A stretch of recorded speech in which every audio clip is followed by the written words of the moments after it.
thank you for reaching Yeah, out and thank you. having us Yeah, on. Yeah, thanks for being down. Oh, of course. absolutely. Never done anything like this. It's a good reason to open my laptop, bro. As you can tell, I'm not like I'm not computer savvy, dog. I didn't know there was a cover for the camera. That was so funny. That's I funny was as like, I fuck, felt like I dude. saw because I definitely saw something on the top of the camera. I was like, what is going on, dude? He has like ghostly shadow. All right. Well, my only question for the three of you before we get started is: do you have an unopened beverage that you'd like to participate in the opening crack with? Yes, I do. Yes. Yeah. I came prepared. All right. So what I'll do is I'll count us down. We'll crack these beers. I'll do the little intro, bring the three of you in, and we'll just have a good time. Awesome. All right. In 3, 2, 1.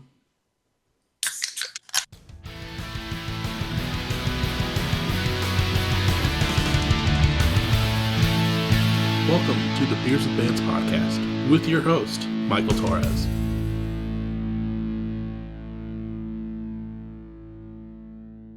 What is up, everyone? Welcome back to another episode of Beers with Bands. This week, I'm sitting down with the band False Cape. How y'all doing? So, dude, Yep. Chilling. I know Chris spilled a little bit, so he's, that's what happens on the opening crack around here sometimes. We just roll with the punches.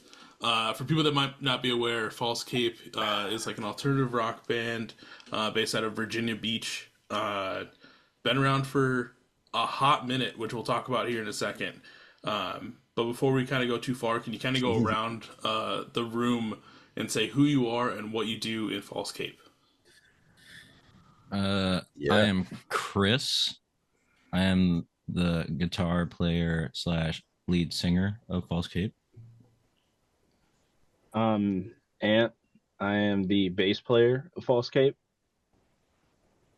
And I'm Steven, the guitar player. I guess lead guitar player. Don't like that title all the time though, because sometimes I don't play anything different. But it doesn't matter. Guitar 2. Yep, I play guitar too. And then we are currently missing someone that will probably join shortly. Who are they, and what do they do? I'm Keith Perkins. I play drums. It's not what he sounds like. He doesn't sound like that at all. His name's Keith Perkins, Yeah. and he does play drums. Yes, Keith In plays False drums. Cape. In False Cape. Yes. Yeah. Yeah, well, we should hopefully see Keith here in a little bit, but we'll go ahead and get started while we wait for him. Like I mentioned, you guys have been around for quite a while. Reading things on the interwebs, it sounds like 2009 when the band started, 2009, 2010. Somewhere around then. Somewhere around then, yeah. Dang. That's kind of crazy. I mean, you guys have been, the band's been around for 15, 16 years. Like, is that not like, how do you guys feel that it's about that? I mean, it's definitely gone through different changes. Me and Chris are actually the two very first original, and then before False Cape, we had a band, and then we got Keith in and became False Cape. And then at different points in time, different members have been in and out of the band and whatnot. And then we got Steven 2 years ago. Yeah, 2 or maybe 3 at this point. Honestly, I don't know, but I think like 2. I think like 3 now. At least 3? 2, Yeah, maybe 3. like two and like 3/4. Yeah, 2 to 3 years, yeah. Yeah, somewhere in between there. But we've changed genres and all sorts of shit. Yeah, we've been through a lot of changes. Yeah. If people look at streaming sites, like the first couple things that are out there, Leave It to Larry and I don't know exactly how to do the other anagram, are more like almost like reggae, like like ska-ish style sound. So I was very thrown off because obviously I'd listened to the new album, and I went back to go like, kind of listen to everything. I was like, wait, is this the same band right now? Like, what's going on? It is indeed the same band. Yes, yes. Yeah. Yeah, we were like back in the day when we started, kind of like I would say like a product of the area. Virginia Beach is really a beachy town, and trying to find ourselves. We were playing a lot of different types of like, genres, mostly focusing on like reggae, ska type of stuff. And just like kind of stuff we were like into at the time. And over time, we kind of like as life kind of progressed on, we kind of like got out of that. Um, started listening to more, different types of stuff. Started trying to change up a little bit and reimagine what we're doing. Yeah. I mean, y'all were in like what, high school too, right? Yeah. Shit. Yeah. We started. I just got into high school when I met Chris. Yeah. I think I was still in middle school when I met Chris. Yeah, you're in like 8th grade and I was in like 9th grade. Yeah. And we had met through a mutual friend who also used to be in the band with us. We used to be called Cincada before False Cape back in the day. Aunt's dad used to drum for us. Yeah. We were like super young, like playing a bunch of bars. Dude, yeah. We didn't meet Keith until we were like juniors. Well, Well, he knew Keith. we both knew Keith from different things. Yeah. We didn't know that Keith didn't know that I knew Chris, and me and Chris didn't know that we both knew Keith. And yeah, It was pretty crazy. until one day And I was we were starting. Yeah, we were starting False Cape up, and both of us were like, I think we know a drummer. Yeah, we came to a point where we were like, I think we need a drummer around like our age. That wasn't Ant's dad. Yeah. No offense to Ant's dad. He's a kick-ass drummer. It makes more sense. Yeah. That's funny. So yeah, we ended up finding Keith because I ended up moving and going to a different high school, and Keith rode my bus, and we were in the same grade, and we used to hang out all the time. We live in the same neighborhood, and Ant knew him through like a school program that they both were in. So it was just kind of like, it felt like destiny almost, because like we all just kind of, I was like, yo, I'm in a band with this kid named Anthony. He's like, oh, Anthony Pitts? And he's like, yeah, you know him? And he's like, yeah, we're in governor school together. I was like, what? So I was like, sweet, that makes this easy. That's funny. And the rest was history. Y'all live like what, less than 2 minutes away from each other? Like your house is walking y'all distance. Y'all grew up very close to each other. Yeah, it's funny. I met them. I guess like, I don't know, like 3-4 years ago maybe. Yeah. Like, I forgot exactly how it happened. I just know I was in another band at the time. And I just know I ended up.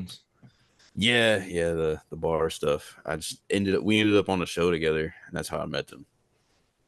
But, we I put together the Alibi show with your band at the time. Yeah.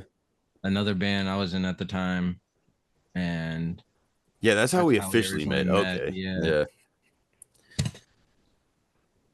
That's because I remember when they hit me up and asked me to start jamming. They were like, trying to change their sound a little bit, but it wasn't like a definitive direction at first per se. As far as like where we ended up versus how we started is very different, and the change in music style was definitely a journey for sure. Because did you come in like around like the Exposure single or like the Translucent single? I believe like right after. After we dropped those. Okay. Yeah, I think it was right before Burn It All came out. I believe because you sent. I think Chris just sent me the cloud link, the drive link, and I listened to it because at first, like, I was already kind of doing a lot, like musically, as far as like, you know, like cover band stuff and playing a lot of weddings and, you know, doing stuff like that. And so I wasn't totally sure like if I was trying to take on another project, but like if I was to do it, I wanted to do something that could like grow and like really become something and change into something. So like I saw like an opportunity when he sent me the song. It wasn't out yet, and he was, you know, telling me where they were kind of at as a band, and I felt like I could like add to it. So I just like said yes. And I don't know. I feel like, yeah, I think like after the first band practice or something, we just all just kind of became friends first. Like I was friends with him first before we were like a solid band, you know? Yeah, man. We bonded over Jerry Springer. Yeah, Jerry Springer. And then yeah, the music has changed a lot in that entire process. I mean, all the songs that are out now, like there's a whole other batch of songs that have never really seen the light of day as far as Yeah, the internet Yeah. goes. We Yeah. have a lot of vaulted songs. Yeah. We went on tour, one of our first tours. None of those songs we played on that tour, I don't think, besides like maybe two, are Yeah, like a out in the couple of 'em. public, or we still play. 'Cause we're still kind of finding ourselves as well. Yeah, even right now, even with what we just dropped, like there's still like a morphing and a changing that's happening right now in the in between times. It's definitely been interesting. Like Yeah. been a band for a really long time, but like the hard reset as far as the genre and building from a certain foundation has also been like really cool too. Because I don't think I might have. I was definitely hanging out around Shaka's around the time y'all were playing there. It's like a venue we have in Virginia Beach. So I feel like I might have seen or been around y'all in passing, but just never knew Yeah. until it like Virginia happened. is a huge, or like Hampton Roads is huge, but it's also like super small in a weird way. Yeah. You Like like, we all kind of know each other in weird roundabout ways. yeah, everybody's kind of connected in a weird way. I feel like Minneapolis is like that way too. Like even though it's a big city, like people like I'm not originally from Minneapolis. I moved here, but people that grew up here like don't leave. So you'll run into Yeah. people that like just fucking know everybody. And especially Yeah. like in the music scene, like even though there's all the different subsects of genres and shows going on, like you're if you know like one person, they like you know technically like what seems like the whole scene is kind of crazy. Yeah. Yeah. But it's nice that you guys leave up like the old stuff out there. I know some people would like they try and like wipe everything pre a certain date, but it's Yeah. nice because like it's and I say this all the time, like every release is a chapter in a band's life. So to see you guys kind of start out as like that reggae ska version and kind of morph into what you guys are now, is kind of cool to like just listen to that whole transition and shift through the years. Hell yeah. Yeah. That's cool because we've definitely toyed around with the idea of vaulting some of the stuff. Just 'cause it We is so definitely talked different. about it. It's Yeah. so different. But I think we kind of found ourselves on the same page. Like, you know, history, you know, Yeah. Yeah. and there's nothing wrong with it. So we just leave it there. Just know we will not be playing those songs live. No. It had its time. It had its You know, time, dude. It had its place, and I don't feel right taking it down. You know. Hell Yeah, no. I mean that's Because fair. I'm also, you know, I'm younger than him as well. So like I wasn't even like in 2008, I was in the fifth grade or something. Like, I don't know. Like I would because I was definitely like pushing to like really evolve the sound. But like I would hate to like, you know, take away all of that, you know. And it's good, you know. It's good too. Yeah, like It's just different. Like, yeah, that early stuff still hits. Yeah. Like it's still super solid. It just threw me off because I was like, this is not what I was expecting after listening to Tears on My Blood for like time. For one, to go into to Leave It to Larry, but no, yeah, it's sick to leave it up and showcase that. And like they're also like good recordings too. So like I understand like my friends that are always like, nah, that shit doesn't exist pre a certain year because like those recordings were like really shitty and like done in a bathroom, and like you can tell that they were done in a bathroom type deal. So it's like Oh okay, man, like yeah. they live on a Definitely. CD that I have somewhere, or that's about it. Yeah. We definitely got some shit like that. Hell yeah. Yeah. We have some shit floating around that we don't even have. Bro, yeah. Someone sent us a picture Yeah. of like a CD. Like, bro, what is even on that? You get that from them?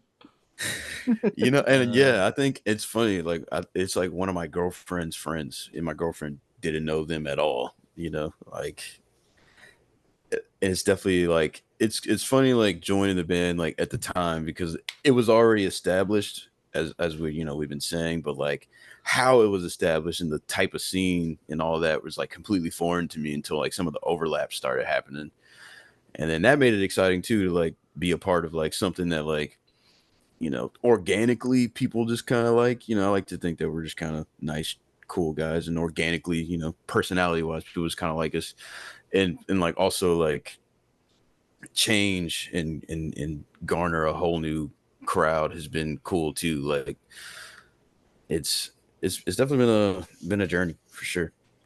yeah.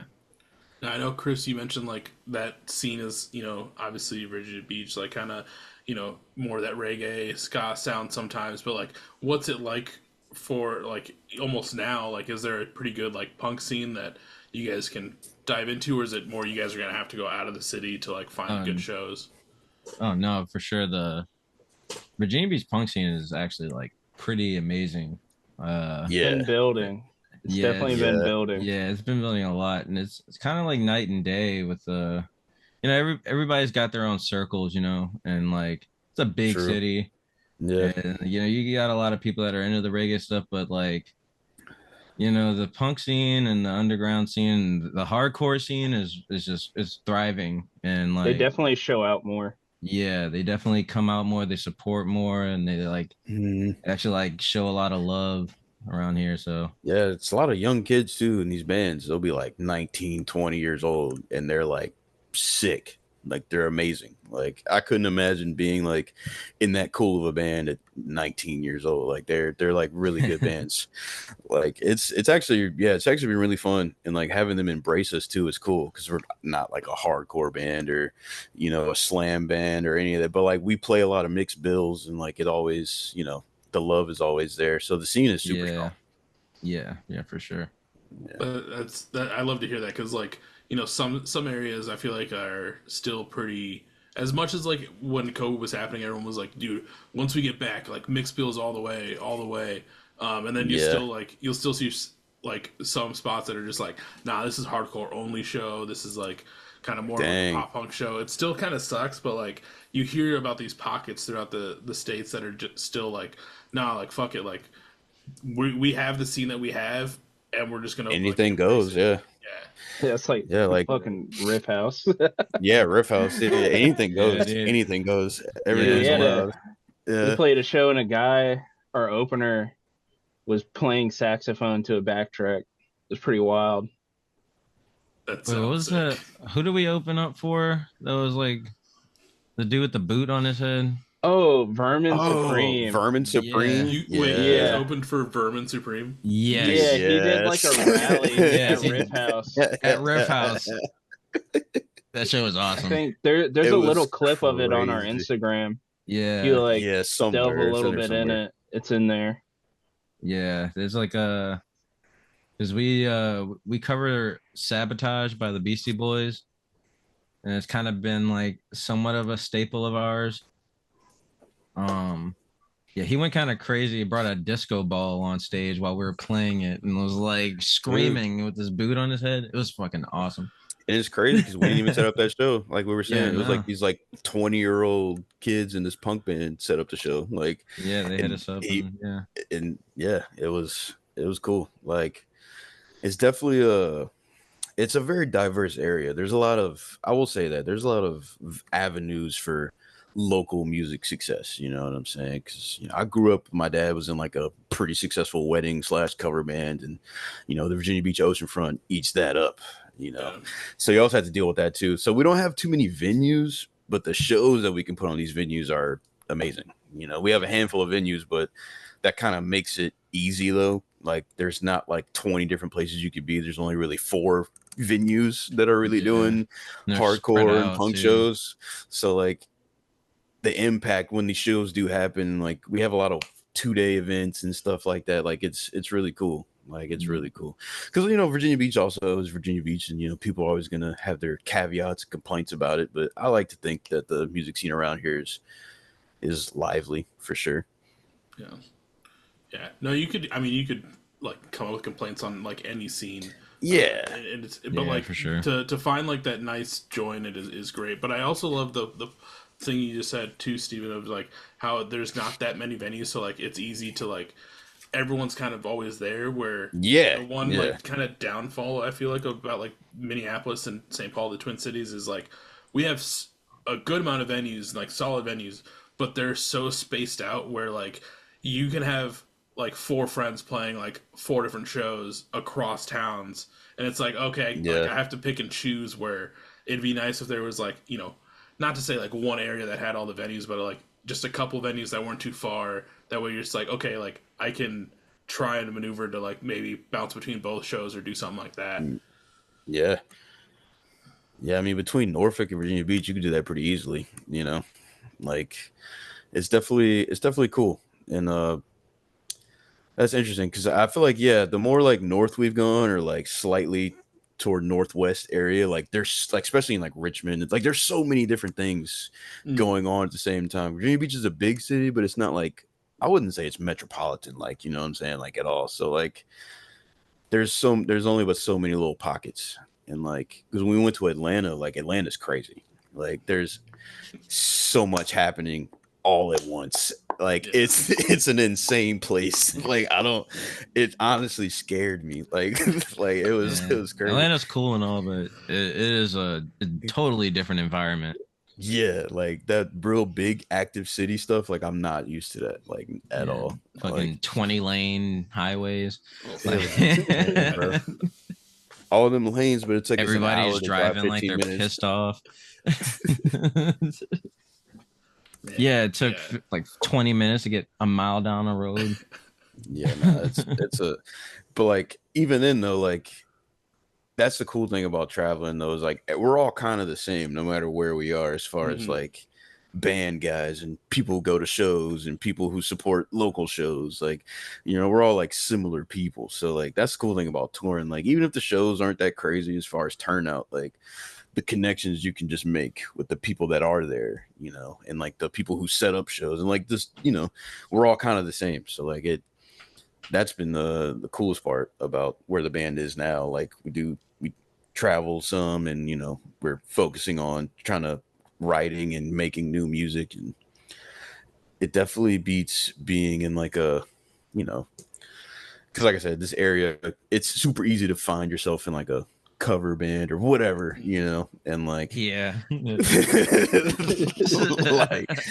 it's very easy to just because like it pays good You get and all that sucked stuff, into but, it, like, man. The you money get sounds roped, great. you can get roped into it. But the scene is especially like a lot of the younger bands have like given me like a lot of hope and inspiration, like to like keep not to be cliche or whatever, but just to keep playing, Yeah.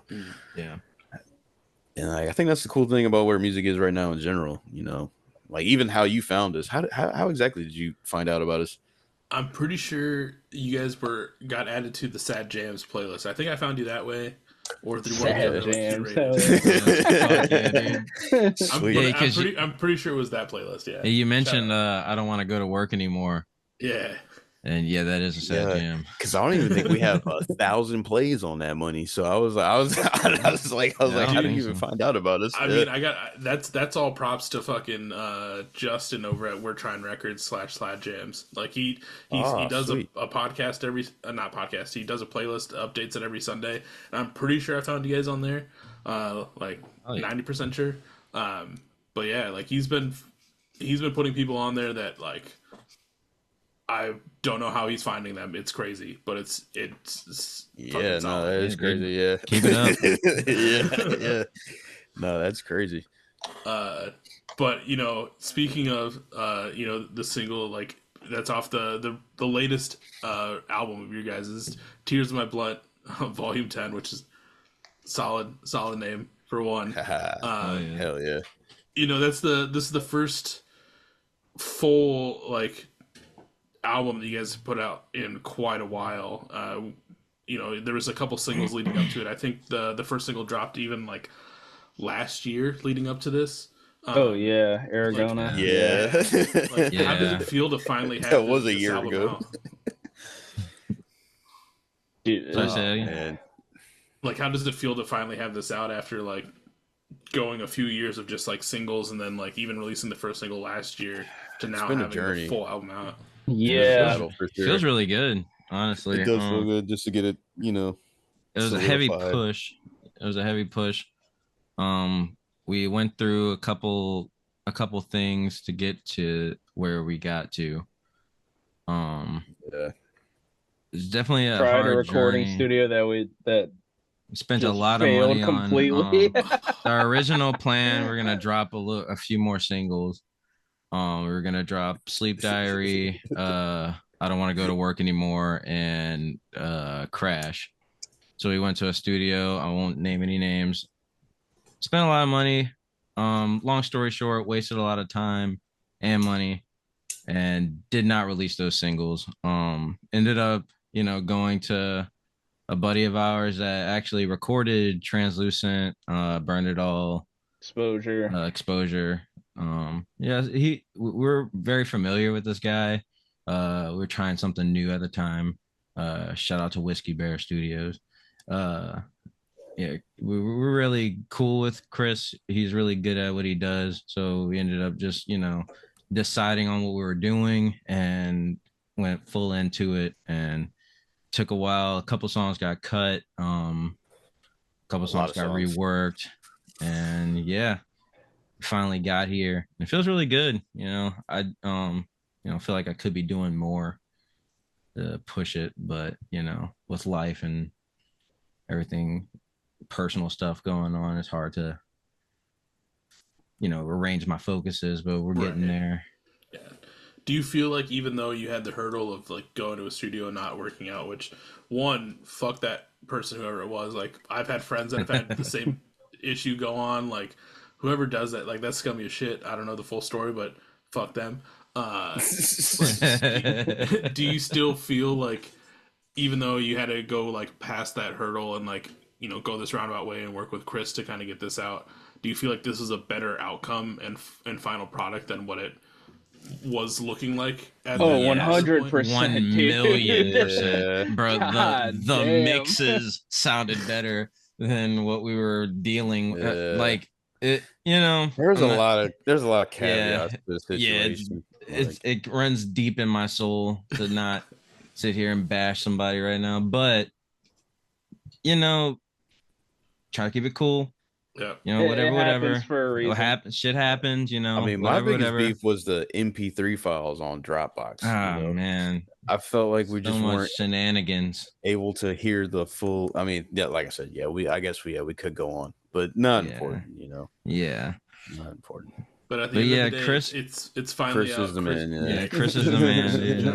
Like he really got it hooked up. He listened to what we were trying to say, Made the changes that we wanted. Yeah, when we asked for them. Yeah, it was good. He's a good experience. He records a lot of bands from our area. Yeah, definitely, for sure. Yeah, and it was interesting. Like the songwriting process has been a couple years long. Honestly, like it took a while for it to come out, but the songs themselves aren't that old. Except for a couple of them. I think like Strawberries is easily the oldest one. They had that song before I was even in the band. Strawberries is a dinosaur. But outside of that, I think everything else has been written within the last year and a half or so. Yeah. If my memory serves correct. So like there's a lot of, like I said, there's a lot of stuff that we were trying to do or was doing and just ended up kind of changing our sound after writing those, so they no longer kind of fit what we were doing before we got to record them, so they kind of just got vaulted, archived. Yeah, for sure. I do want to So, say like it's commendable to like you guys went through that experience and like just with all the timing and like waiting that extra moment. Like I feel like some bands would have probably been deterred and been like, you know what, fuck these songs, like let's just move on, do something else, and like figure out the next record. Like to still go through it all and have this final outcome for this album, which sounds great and has been like a joy to listen to. Like it I don't know, something about it. It's like to me kind of like nostalgic feeling. I know we're not that far off in like age, I think, but like it's something about it just like takes me back to like just house shows in general, and like it just feels really good about it. Yeah. But to see it through in the long run, like I gotta say that mad props. Yeah. Thank you. And I think that's why we put it all out at the same time too, because like in this time and day and age, like it's putting out singles and singles and singles is definitely like the more popular model of releasing music, but like there's something about it that just felt like we just needed to just put it all out at once and just it felt like let time. it and just let it sit there, because like we were definitely like one more month away from probably nitpicking it to death and scrapping it, like especially if I got anything to do with it. Like I can't stop myself sometimes, so like it definitely just had to just come out like that, so I'm glad you enjoy listening to it, because a lot definitely like I'm definitely one of those people where like I haven't listened to it since we put it out. So like I mean, I'm that's not uncommon. I've talked to a lot of people where they're like, "Yo, we've been sitting on this record for like 6 months to a year. Like, I don't give a fuck about this thing anymore. Yeah, like honestly, I'm here to talk about it, but like, I don't want to listen to it. I want to play it. No, I'm ready for the next stuff. And I'm like, no, I get it. Like, I find myself in that position a lot. Like, I'm definitely ready to I'm ready for something to keep rolling and keep moving. But yeah, those songs are definitely muscle memory to us. So like, yeah.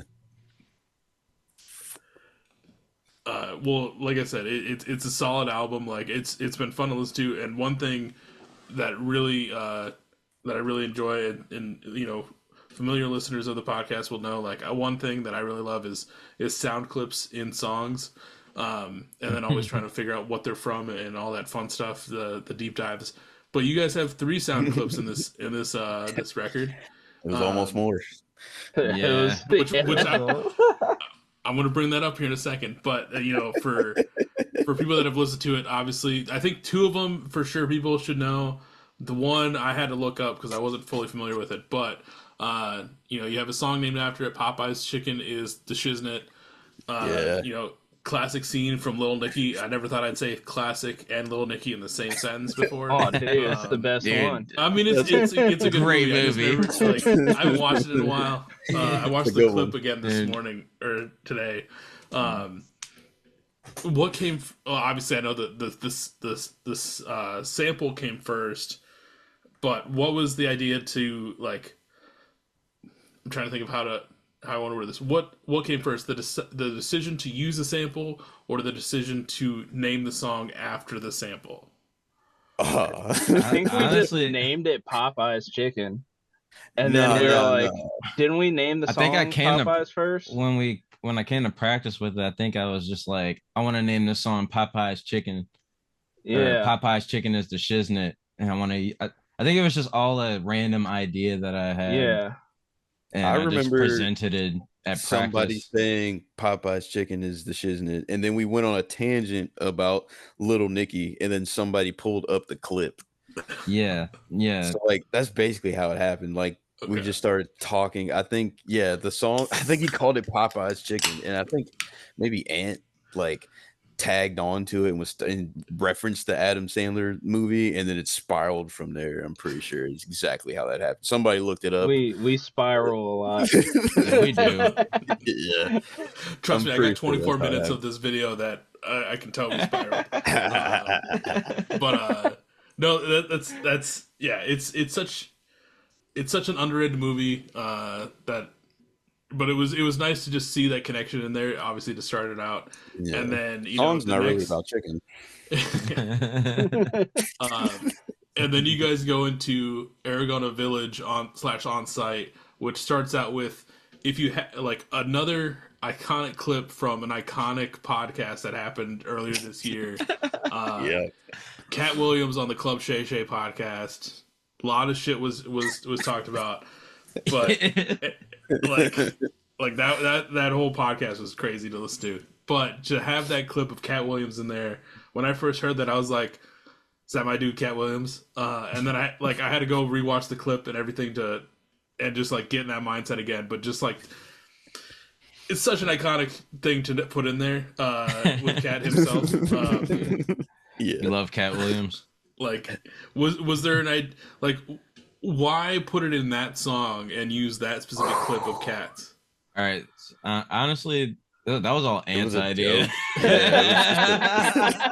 It was just a joke. Yeah. Yeah, that was all Ant. Yeah, I don't even know why really- I said that, dude. I was just like, yeah, dude, on site. It's on site.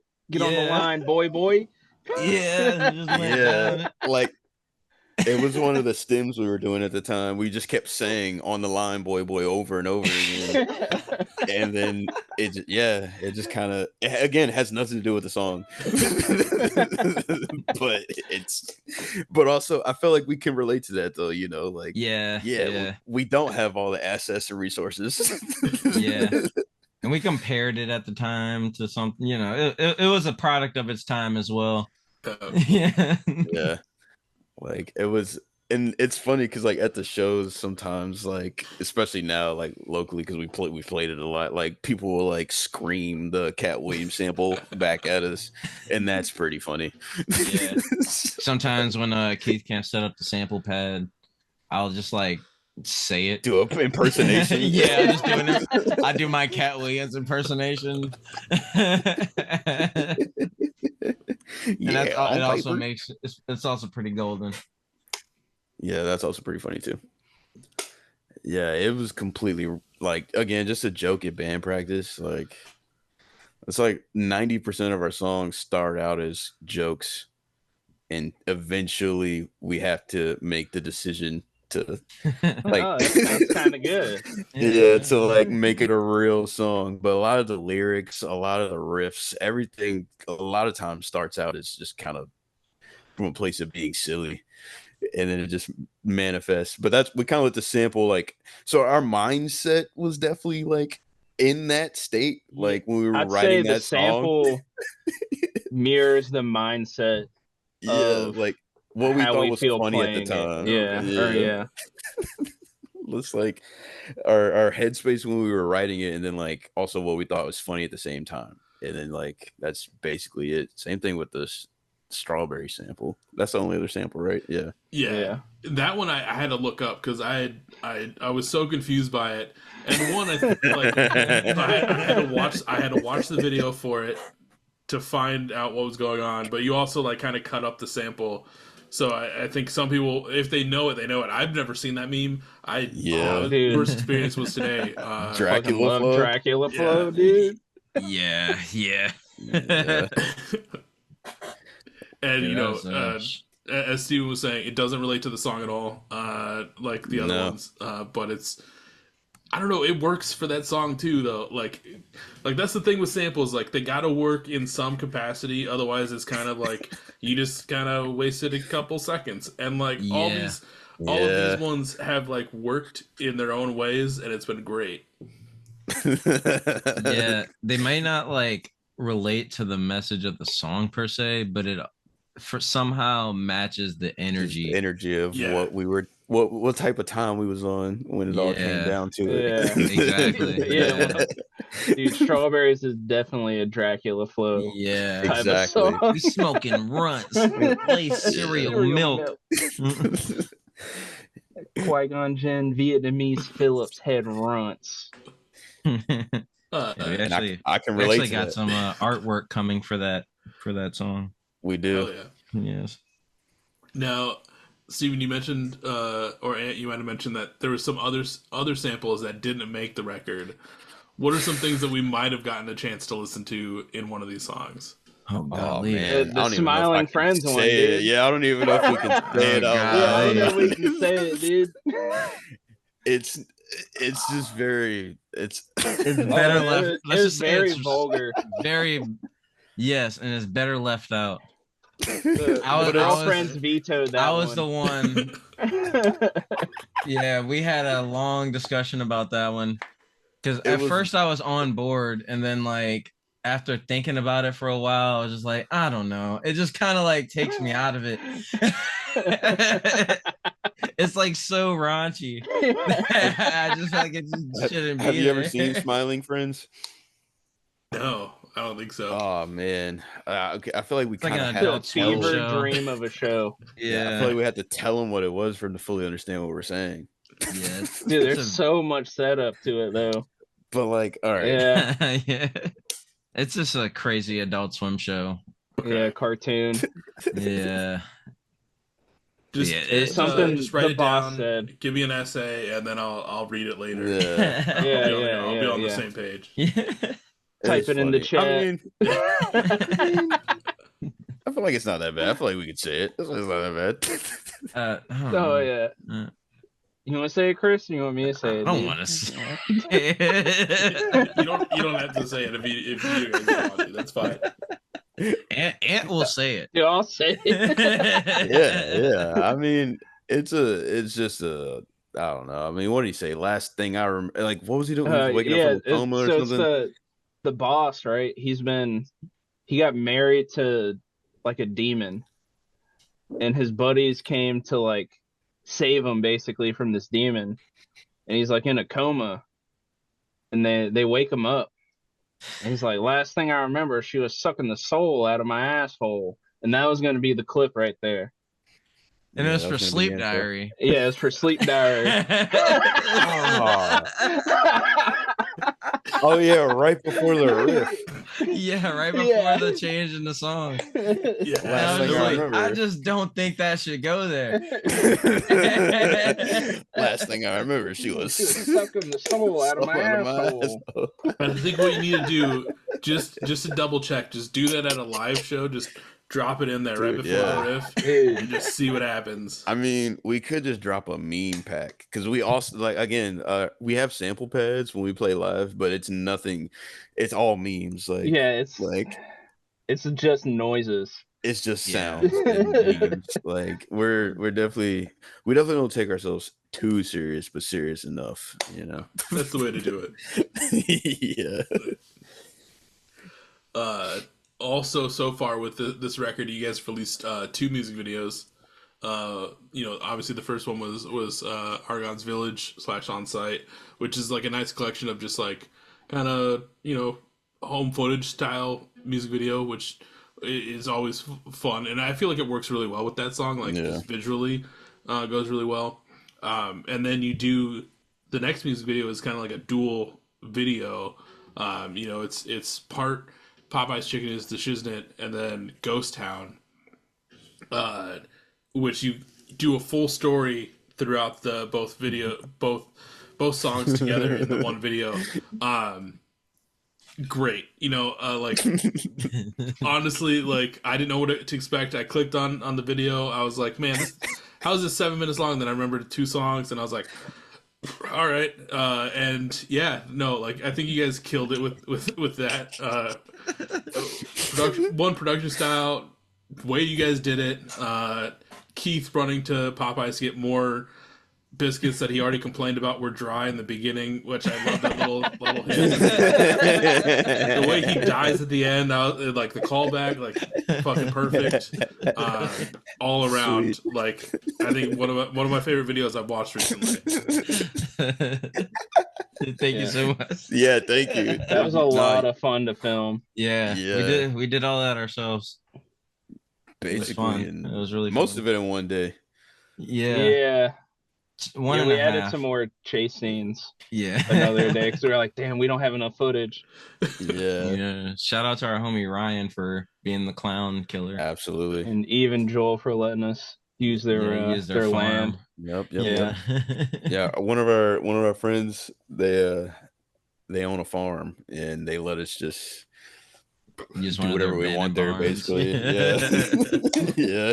And it was a lot of it was first take, a lot of it was just improvised, Dude, it was all improvised. Yeah, it was actually all improvised. The Yeah. only thing we had is the and The concept. yeah, it was a concept and the Popeyes chicken. Yeah. Yeah. And So we we had to buy the chicken, and then we had to have Ryan dress up as a clown. Then everything else was just improvised the day of, in the moment. yeah, it was fun. I gotta say, I think one of my favorite scenes too was I think it's when Ant's like getting chased by the clown, and then you guys like end up with the knife, and he's got the beers, and each other back and stuff, and then it's like, oh shit, we gotta go again. Yeah. Just like the full like Scooby Doo ness of it Oh, all. yeah. This was Mhm. great. Yeah, That was the idea. that was fun. Yeah. That I'm was a glad you cool liked video. it. I'm glad. that No. was the second day of shooting. Yeah, that was. Really. That Yeah. was. No, I'm glad you got it too. That's sick. I was Yeah, like, man, yeah, that was the whole idea. I was like, man, I don't know if anyone's gonna understand because it felt like the way we were doing it. Because again, a lot of it's in the moment, just feels so random. So you're just like, I don't Right. know if anyone's gonna understand what we're trying to do. Well, But I'm glad you got it. Yeah, Sick. and then so funny enough, like yesterday I was scrolling through TikTok, and it was like a video from like a haunted house and people getting chased and people doing like basically like Scooby-Doo style stuff of like hiding behind the door waiting for someone to run by and like kind of go back out, and like so I was Yeah. already in that mindset for like the last day, and then just to watch this of just like the crazy chase scenes too worked great. And then I can't remember if it's Chris, is it when you die you say something towards like the song like cuts out, or is it Steve? that's I can't Ant. remember. And Oh, gets it was- stabbed a bunch. Oh, He's like, yeah, it "Ah, was what Ant." the Oh fuck, Yeah. man! Yeah, that was hilarious. What the fuck, man? Again, Yeah, random. Yeah, dude. Just happened. It was hilarious. But yeah, I think I laughed the most when like the video ends and I'm like, wait, whatever happened to Keith? And then just when he gets scared, chokes on the biscuit, dies, and reaches for the water. I think that was probably a really hard laugh that I did by myself in my house. But- funny, Dude, bro. Keith did really good on that too. Yeah, he did. He did. Dang, dude. That's funny because like we were talking about that shit because me and Chris worked together. And we were talking about that shit at work, like how to really like make it come together and translate. Like he's got to really choke on this biscuit. Like that. We also had that idea. Like I knew that I don't care what happened, Keith was gonna die choking on a biscuit at the end. So like we had a beginning and we had an end. So like, Yeah. so, like, Yeah. everything else just lined up. It was really funny. Is there a possibility that we're going to see any other music videos for anything else on this record? We've definitely been talking about it. Yeah. Maybe. We don't have any footage right now, but we could definitely probably do something Yeah. for sure. But like it depends. Like it depends on my only thing is like what song. I'm not 100% sure. like like what song to do. Yeah. Because like a lot of our other songs are not like they're a little more I guess melodramatic and serious, and like I don't know how to do that like in music video form. Like do we record Chris like walking sad in the rain or something, Like a Creed music video, Oh, dude. yeah. yeah, like I mean, Like, I don't that know, could be kind of cool. like I'm like, or do we also just do another meme music video for Sleep Diary? I'm not sure, completely unserious. Like it's definitely been I've thought about it, but like I've been definitely hesitant on which song to do it with, and I don't have any real ideas, to be completely honest. The sky's the limit, man. Yeah. Now, I know obviously this record came out, I think it was August? So it's been out like a couple months, 2 months Yeah. at this point. Time's a construct. But like, Yeah. I know we kind of mentioned earlier, the changing in sounds, and you guys are still kind of finding what you guys feel is like the False Cape sound. For anything coming after this, what can we expect new music wise and like kind of sound wise? Like which direction do you guys feel like you are more leaning towards? Definitely choruses, because we realize we don't have any choruses.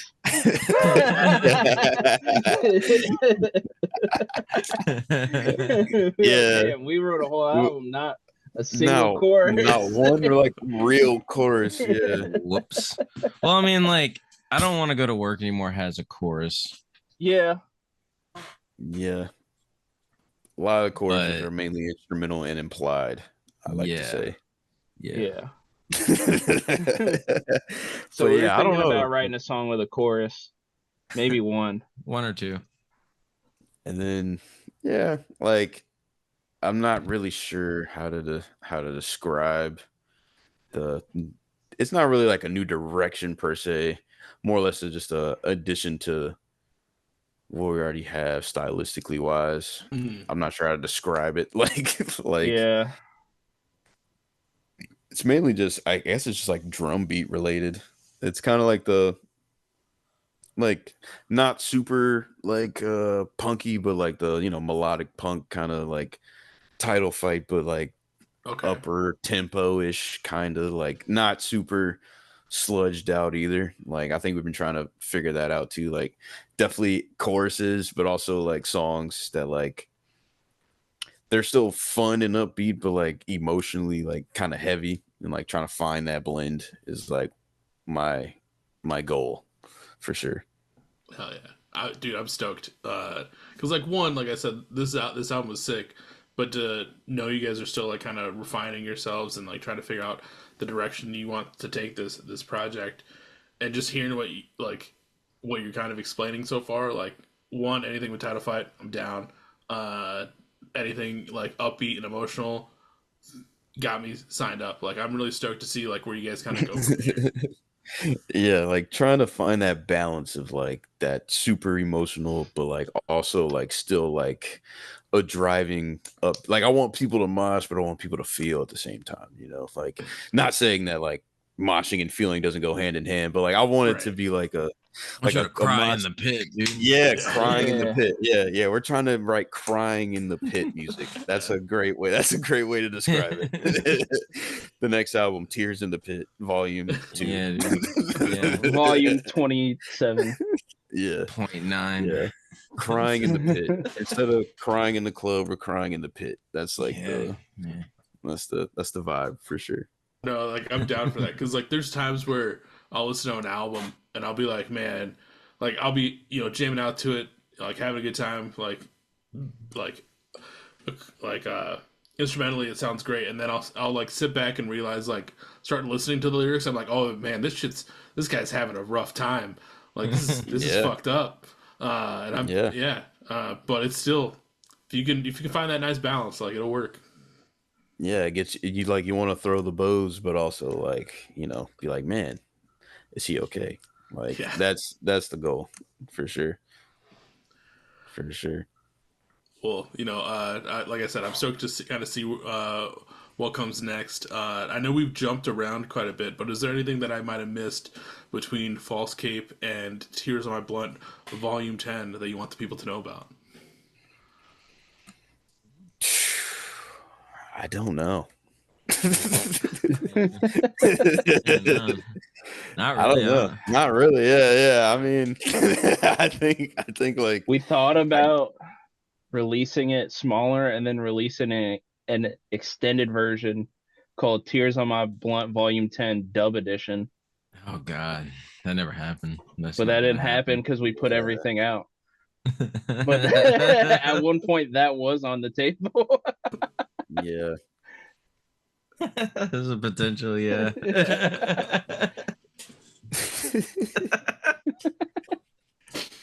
Could have happened. But I mean, Yeah. other than that, nah, dude. I mean,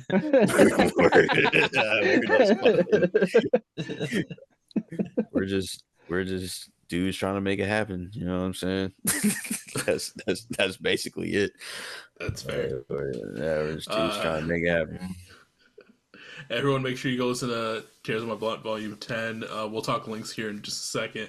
But as we start to transition here, this is obviously Beers with Bands. You don't have to be drinking on these episodes because I'll definitely do that for you.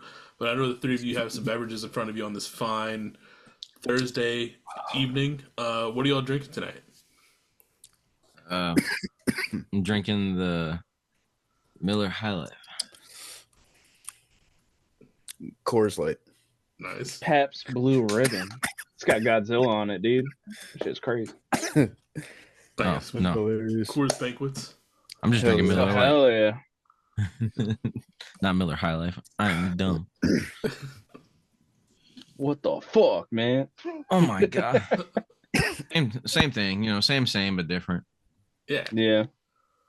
Tomato, you know. Yeah, we're definitely a beer Yeah. band for sure. Is Yeah. there a is there a Thankfully. specific beer that the band chooses normally? I know obviously you guys all have three different brands and Oof, like it in front of changed. you, but is there normally It's evolved.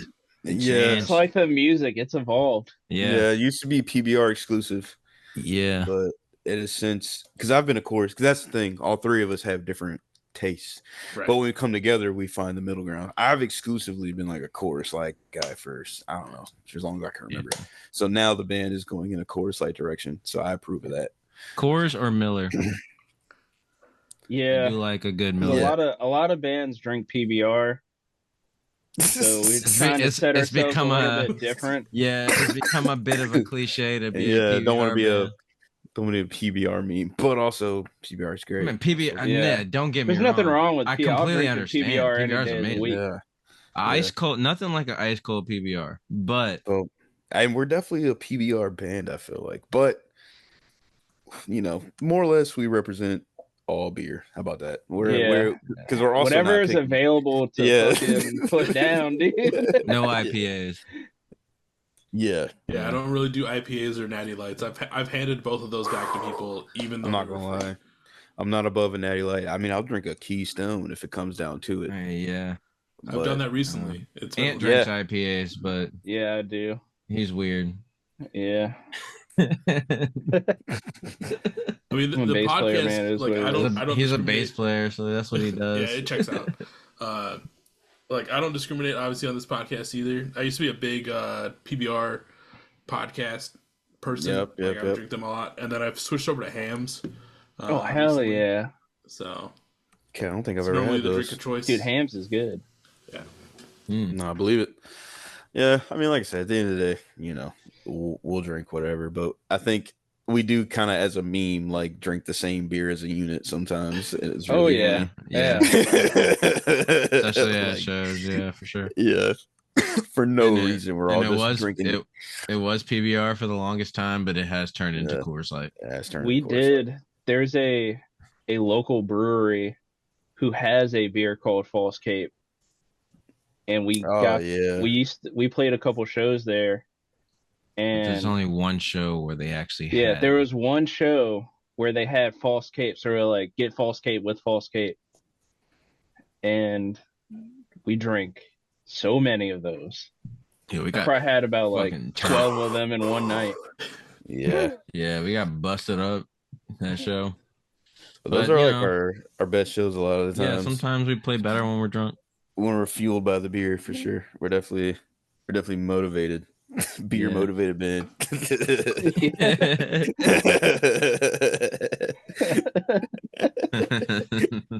For sure. So that's why it's funny that you're definitely our first interview like this. It makes total sense. We are 100% a beer motivated Oh yeah, band. we're Yes. Yes. Yeah, for sure. This is our first actual interview. So that's well, cool. you guys are doing great. No, So thanks. hell yeah. Yeah, it's been a good time for sure. I mean, it's still crazy to me that your band has been around for 15, 16 years. Like it can get its license here pretty soon. Like Oh yeah, Yeah, dude. entity. Dude, Yeah. yeah, it's definitely like seeing the journey third person and then being a part of it firsthand. Like has been cool for sure. He's like, how old are you guys? Like what, 31? Yeah, Like that? 31. Yeah. Yeah, dude, I'm 19. Whatever. I'm Yeah. Dracula. I'm 1,000 years old. I'm 31. and I'll be like, I don't know, I think, yeah, 27 this year, and like over the last couple of years, like, kind of growing as a adult person and with the band at the same time has been, cool for me as well. Like artistically wise and creative outlet. A lot's happened in our, individual personal lives, and For sure. it's definitely been cool to, they've all been friends for a really, really long time, but it's also been cool to be integrated into such a strong, like, commitment to a bond. That's definitely the important part about a band. Like, it doesn't matter how good you are or whatever. If no one is committed to making it work with the people there, it doesn't matter. For 'Cause sure. I've been in all types of music collectives or bands or whatever with all types of people and musicians of certain calibers or whatever. But at the end of the day, if the unit's not there and things aren't together, nothing's really gonna happen. Yeah. For the So record, Keith's 31. And Keith is 31. and yeah, totally, dude. We've seen some crazy shit like on the road. Also not gonna name any names, but we've seen a band. We've seen a guy like the singer is just like yelling at his drummer, like mid show, like Mid show. Yeah, dude. pissed off. That shit dude, was just wild. like get it together. You can hear him like it was. Yeah, you it can was like intense. vocally like disciplining his drummer in real time. It was crazy. Obviously, yeah, I don't think they're a band anymore, but like that's Yeah. why, they don't have that mutual respect for you. Yeah, even if we kind of suck, we'll suck together, like we'll try to find a way to just meet each other where we're at and go from there. So a lot of times, like, Shit. some of the animosity or potential problems that we've all been having can kind of get put into, the music and into a certain performance or whatever. Like, we have a good way of just, respecting each other in that way. And instead of, we might not address certain things, but it might manifest and come out in a way to where it gets resolved without having to like fight about it, because we just let each other express ourselves. Yeah. And that's been a huge thing for me in the band, for sure. And I think that's why we're not afraid to keep evolving and morphing and whatever, because it's super easy to just, yeah, we could just stay a ska reggae band, or yeah, we could just stay whatever we are. But like, our feelings and our, like, we're changing and evolving in real time, and I want the music to reflect that. So that's definitely gonna be a good thing to land on, for sure, whenever it happens. That's the other thing too. It's all happening in real time as well. So the process is like the hardest part about everything. But yeah, like, I mean, at the end of the day, you're communicating with your band like all the time. You want to like not have, you don't want it to be like, oh, we're just friends doing a band. It's like your second family doing shit together. Like, you want to have it be a cohesive unit. Like, I know when there was times where I was on the road where me and like the lead singer, granted I just did merch and just drove the van, but I went to high school with these dudes, so I've known them for like most of my life. We would like Yeah. just like come at each other, not like throwing punches or anything like that, but just like argue and just like fucking almost hated this person. Now he's like one of my best friends. I officiated his fucking wedding. So like I'm in those pictures forever. Like fuck it. Yeah. Fuck him if we ever stop being friends. He Yeah. can't wipe me out. But like that's what you want. And like I've seen bands too that, one member just like thinks the band is the thing that's gonna like blow them up. So like he takes it way more seriously than everyone else, which they're all there just to have like to be a band and just like, like you said, take yourself seriously but not super seriously. And I watched someone just like lose their mind during these performances when like nothing, when it was like a minuscule thing. And it's just Yeah. insane to see that happen. Yeah, it was pretty crazy to witness. Like, he was literally yelling at his drummer, like mid song. It was nuts. Yeah, dude. And like, and I haven't been in that exact situation, but I've been in, pseudo similar scenarios, and like it's draining. It makes it not fun. So that's like, That's like our main goal. That's like our biggest problem is that we all just kind of like hanging out with each other and having fun. So sometimes we can just procrastinate a lot. That's like probably like our our biggest problem. Is we be kicking it too tough sometimes when we should be working, but we're just hanging Big time. Yeah. It's a good problem to have, though. You know, Yeah. I wouldn't trade that for anything. You know what I'm saying? No, yeah, like I mean, procrastination happens, but as long as at the end of the day, like, you know, we get more jams out of you guys, like that's all that matters to me. Yep. Take all this, like, I also love it too when bands like don't rush themselves to put something out. Like, just take the time that you feel is needed, just kind of like work it, do what you're doing, and just like I feel like those songs always come out way better than a band that's like, we have a deadline, we need to get this out by this point, otherwise, like, I don't know, it just doesn't feel right. Yeah, it'd be hard sometimes to, at least for me, like to emotionally let it go. Like Yeah.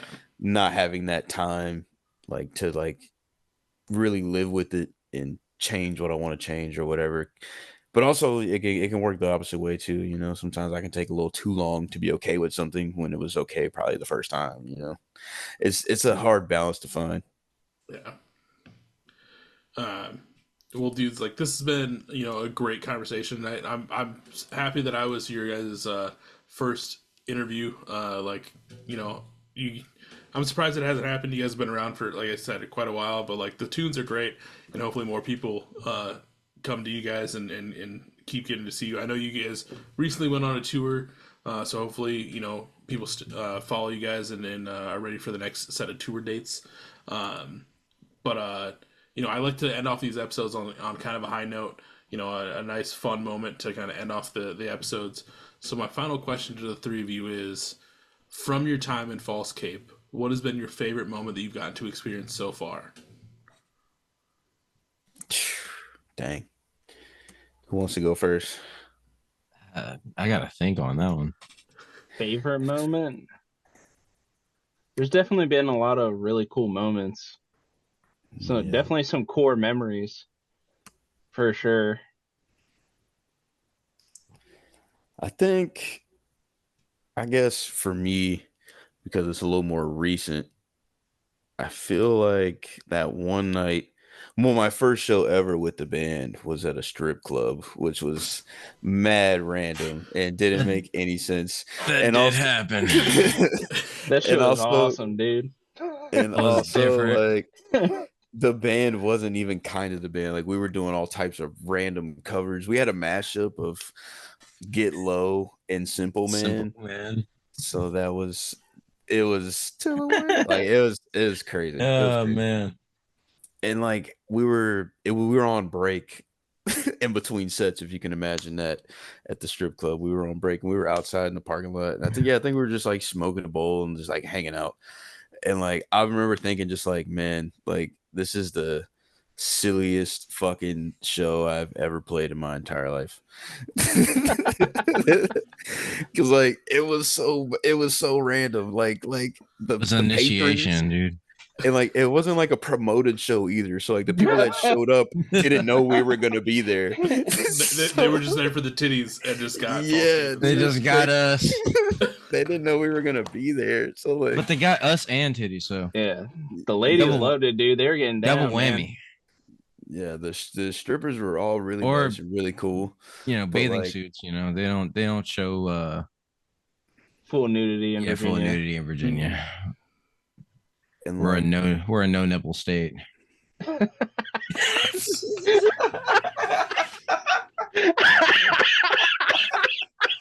we are.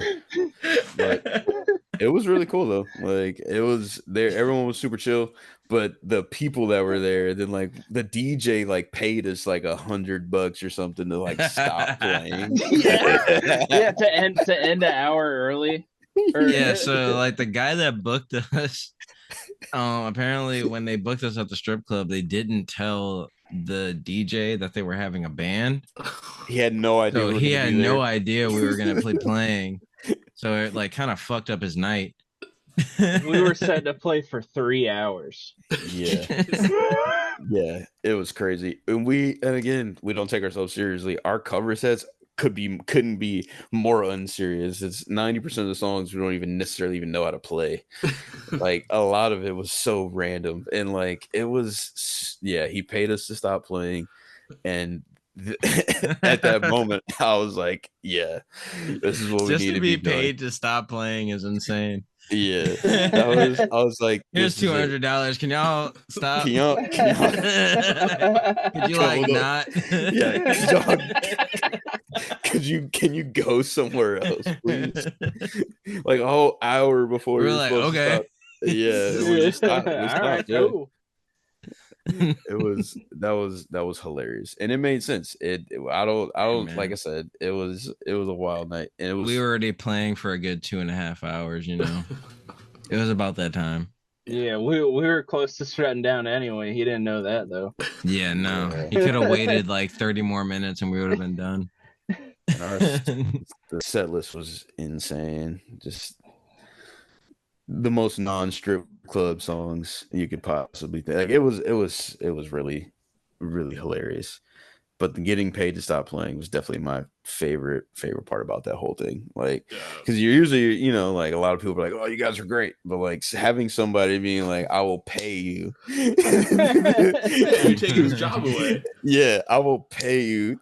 But also, like, we were taking his job away, but I feel like we also weren't appropriate for what was happening. Like, we weren't playing good Dude, strip club music. It was they were so getting down bad. to it though. That's the crazy part.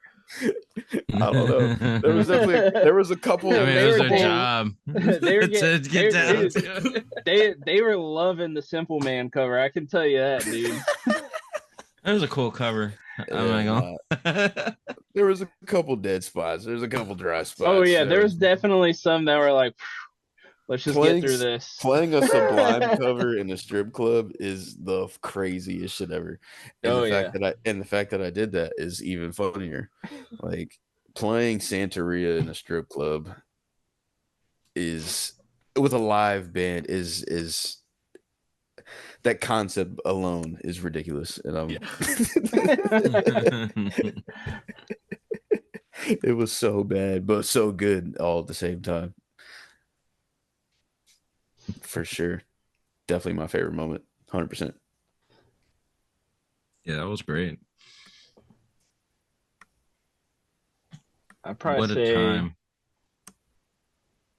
our first show with Steven at Tap House was really good. Oh, the cat bite show? Yeah, where we opened up for Cat Bite. We did. That open was up for really Cat fun. Bite. Yeah, that was fun. That show was really fun. I had like just came back from Vegas that morning Yeah. and then played that show and then went to work the next morning and just Oh. slept at work. That was a long night, and like it was Yeah. weird. Like the person who booked the show brought a bunch of beer for like the quote unquote backstage area, but none of the other bands were like drinking. They were all like kind of straight edge, I guess. So we drank all because it wasn't for us; it was for the headlining band. But we drank all of it. We drank all of their beer. Yeah, he was like, it's all you can drink for the bands. And me and Steven were like, all right, Yeah. we'll see, dude. We will see. And they were We did definitely drink trying a to like. lot. They had to like they were like putting in their like the little area or whatever, but I didn't stop anything.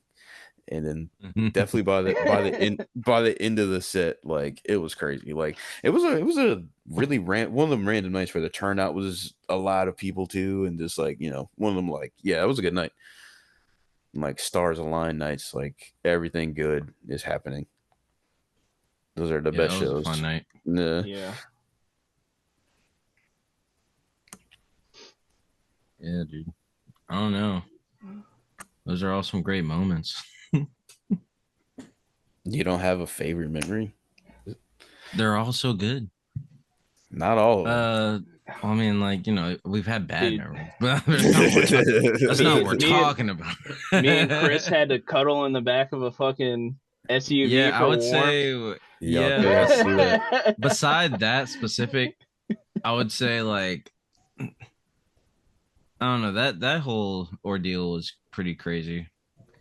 We were playing. This was back when we were like a reggae ska band. We were playing like a um A couple little of days in two-show like run. yeah, like North Carolina, and then going to South Carolina. And but the South Carolina show was like a College. college party that they threw every year, and it was like they had like a tower of PBR, like well, and I say like a cube, like of 18 packs, dude. It was insane. It was like the most PBR I've ever seen in my life. I don't think I've ever seen more than that since then.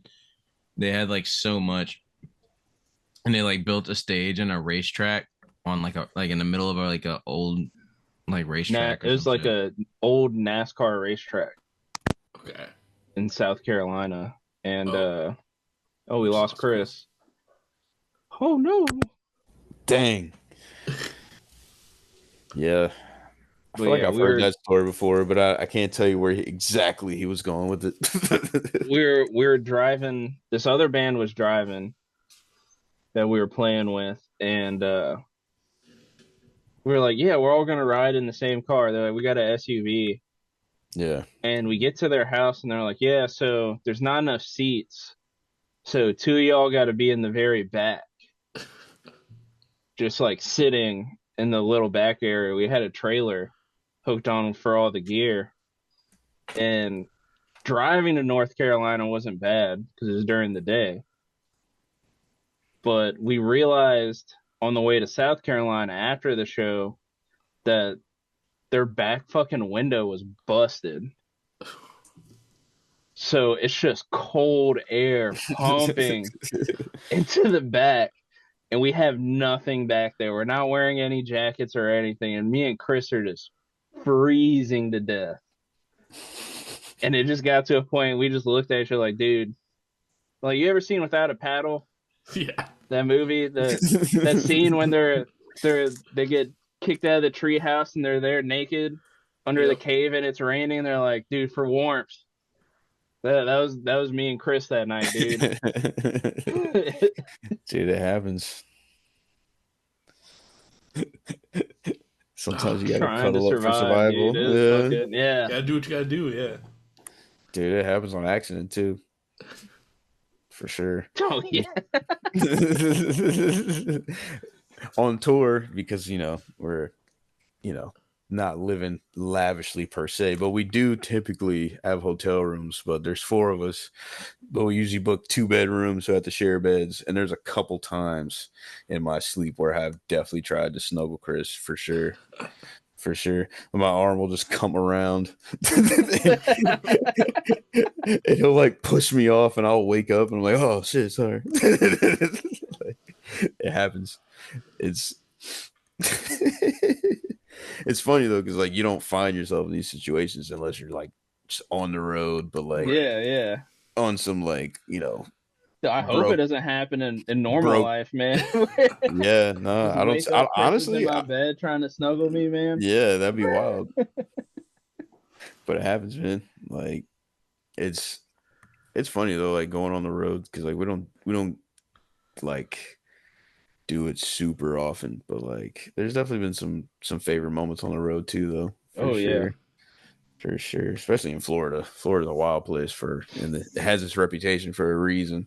It lives up to it. Gets crazy out there. Where I left off, Tower PBR thing. Yeah, we kind of finished it off. You had to cuddle in the back seat. Yeah. We did have to cuddle on the back seat. It was super fucking cold. It was a really dangerous thing to do as well. Oh yeah. It was not very secure back there. They had a lot of metal sticking out. So if there were like any type of accident, we definitely would have died. So it was definitely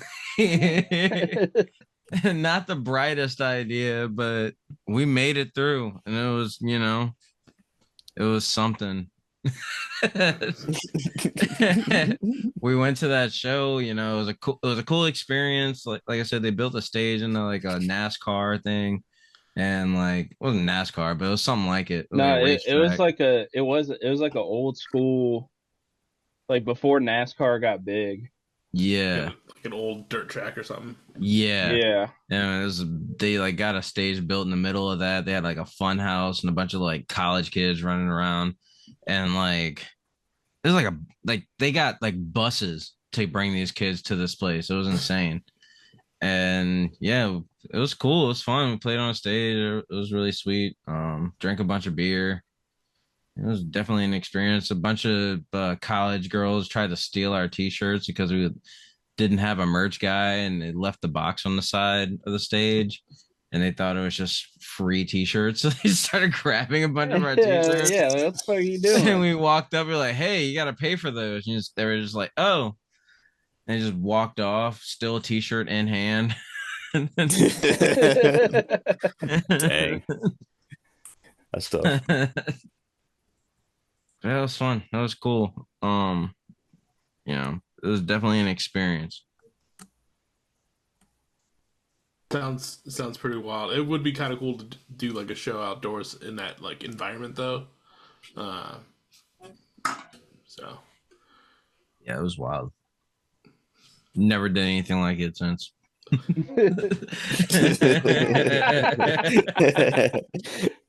One and done. Yeah, literally. No one's ever matched that energy. well, like those are all solid moments. Hopefully, if we go to do another one of these episodes, we'll hear some more fun moments from you guys this time as False Cape. If anyone's looking for merch, music, or False Cape in general, where can they find it? Uh, for right now, merch is like an in-person type thing. We haven't had time, or not time, but like I don't know. We haven't set up a website or anything like that yet. Working on that. Eventually, we'll get that up. We're just trying to figure out how we want to do it. And then, if you want to find us, we're all over the place. Spotify, Apple Music, any type of streaming site, or platform, I should say. YouTube, whatever you want to, whatever you fancy listening to, we should be up there. Just search False Cape. I'm sure we're the only band with that name, so uh, you shouldn't have a hard time finding us.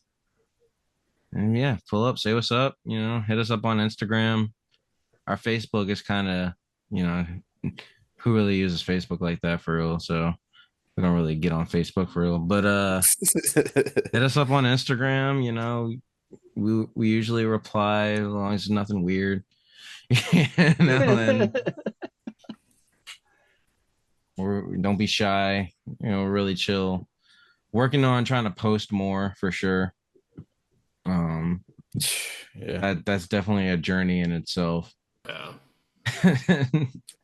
Yeah. Try to keep updates on stuff, but I don't update stuff on my own personal life, so it's hard to like get into the mindset. But gotta flip that switch. So we're working on that for sure. Yeah, we're trying to like build up what's it called? We're just trying to even cross that bridge to even doing stuff like we're really we're not trying to get more organized, Then like the obviously we're not the media. Yeah. Obviously we're not the most organized. Like we're missing a member because of our incompetence. But like totally our fault. But we're trying to work on it. Balancing work life and the band and stuff. It's definitely a task, but it's not undoable. But yeah. Well, don't feel bad. I'm also very terrible at posting on socials. So because that's it's tough. Yeah. Like you said, work, life, and just everything in general. I don't post it on fucking social all the time. But for all those people that did take the time to click on links and watch this or listen to this, hit the hyperlinks down below. Go follow False Cape on all the socials. And be ready for new music, new merch if you're in the area. Keep an eye out posted for tour dates if you're in the area, and just be ready for like everything else that they have up their sleeves. One last big thank you to Ant, Steven, and Chris for taking the time out of your Thursday to sit down with me and talk about your band. Oh yeah, dude. Yeah, Oh, appreciate you having us, like I man. said, thanks for asking Thank- us. Of course. This is For a great sure. time. Everyone, go follow False Cape. Go make sure you listen to Tears of My Blood Volume 10. And I'll catch everyone on the next episode. See ya.